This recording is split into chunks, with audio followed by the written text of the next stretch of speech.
নবীর দোয়ার বরকতে, এই দোয়ার বরকতে ইবনে আব্বাস জগৎ বিখ্যাত একজন মুফাসসির ছিলেন এবং সব সাহাবীদের মধ্যে তিনি ছিলেন অন্যতম একজন মুফতি। ইবনে আব্বাস রাদিয়াল্লাহু তাআলা আনহুকে আল্লাহ রাব্বুল আলামিন অসংখ্য অগণিত মেধার অধিকারী এবং জ্ঞানের অধিকারী করে দিয়েছিলেন। সুবহানাল্লাহ।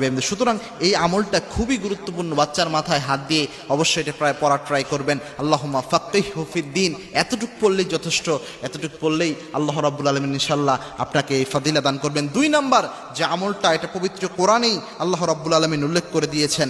আল্লাহ রাব্বুল আলামিন নিজে শিক্ষা দিয়েছেন, রব্বি জিদনি ইলমা। আল্লাহ রাব্বুল আলামিন মূসা আলাইহিস সালামকে দোয়াটা শিক্ষা দিয়েছিলেন, কেউ যদি জ্ঞান বৃদ্ধি করতে চায় সে যেন এটা পড়ে, রব্বি জিদনি ইলমা, হে আমার রব আমার জ্ঞানকে আপনি বাড়িয়ে দেন, আমার জ্ঞান আপনি বাড়িয়ে দেন। এটা যদি দোয়ার মধ্যে বলতে পারেন, অবশ্যই আপনার সন্তানের মেধা শক্তিকে আল্লাহ রাব্বুল আলামিন বাড়িয়ে দিবেন।